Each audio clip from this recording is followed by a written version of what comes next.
mere mortals, and welcome to the final episode of Monster Month.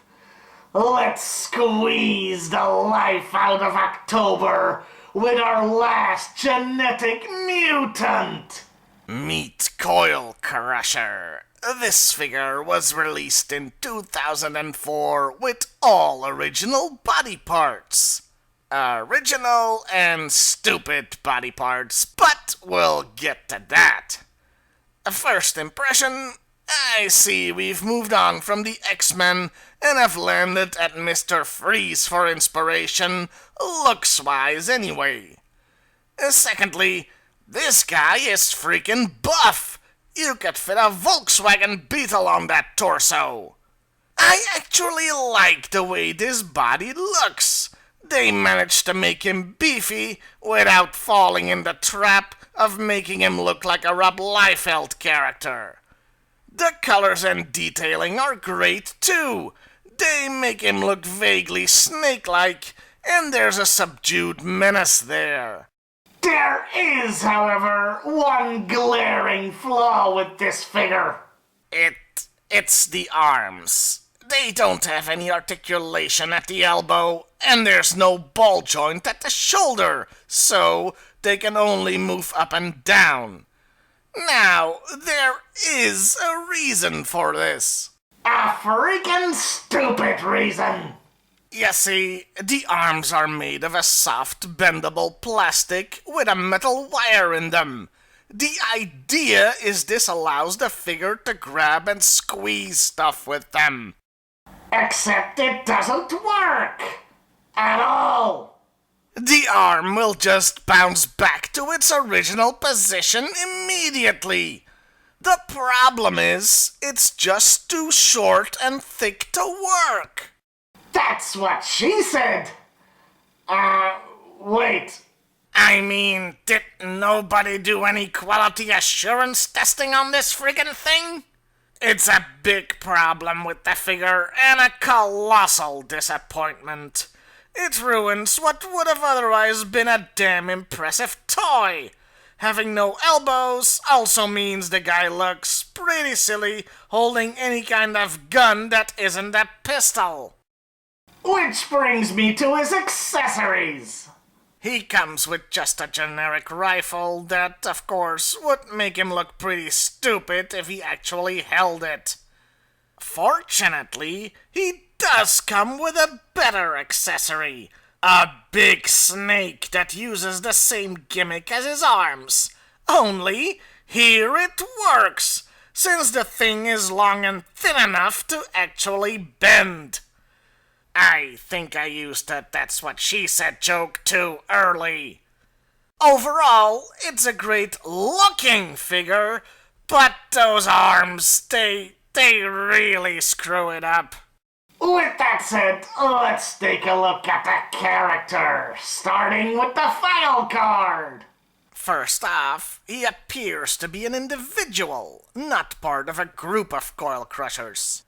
He was handpicked from the elite Jungle Vipers, which is incredibly weird since this toy is from 2004 and the first Jungle Vipers don't show up in the toy line until 2005. And according to this file card, they even already had the name trademarked. Anyway, Coil Crusher had his DNA combined with that of a snake. Now, they don't specify, but I'm gonna guess boa constrictor, since that seems to fit. And here's where things get weird. The file card says he's a nearly perfect infiltrator, able to slither silently on his belly through tall grass. Really? Really? Or slide across the top of tree branches. Again, really? This guy? He's built like a freaking Terminator. And let's be honest, you don't see Schwarzenegger being all stealthy and sneaky.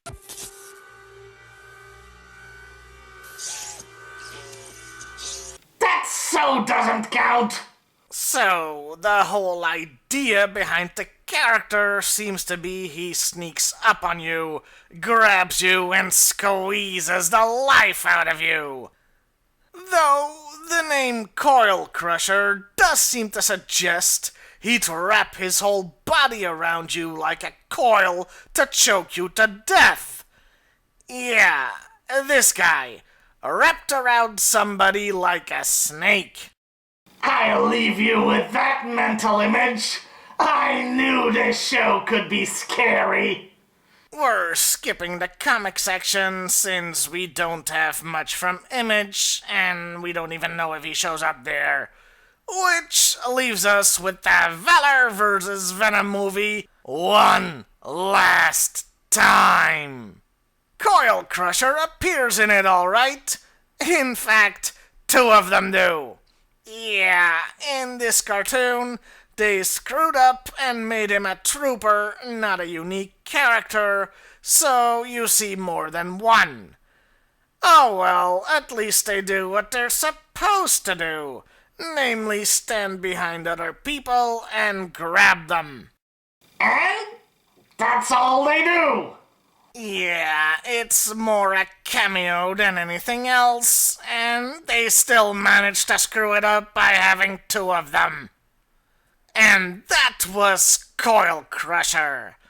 And the best thing I can say is, at least the figure looks cool. Everything else, well, the arms don't work as advertised, so he can't do what it says on the file cord, or that one thing he does in the movie. It's a failure. A complete and utter failure. As far as being a monster goes, The description of the character does make for a good monster. A stealthy, snake-like assassin that creeps up on you and squeezes you to death.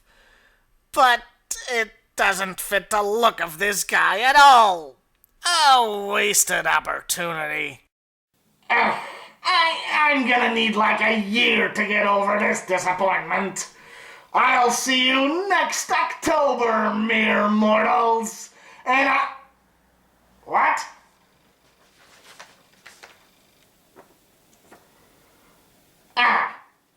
Timmer would like to remind you that next week's episode, the Halloween special, will actually be released on Halloween. Bwahahaha. Huh. He actually added an evil laugh. You know, that's cultural appropriation. Only I may do the evil laugh.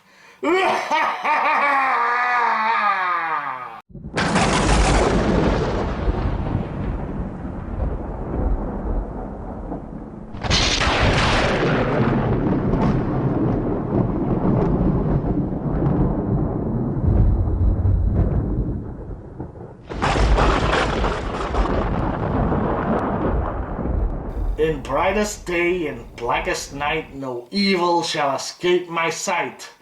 Something something Lantern Corps. Well, though this isn't a green lantern, it's a silver one. Is there a silver Lantern Corps?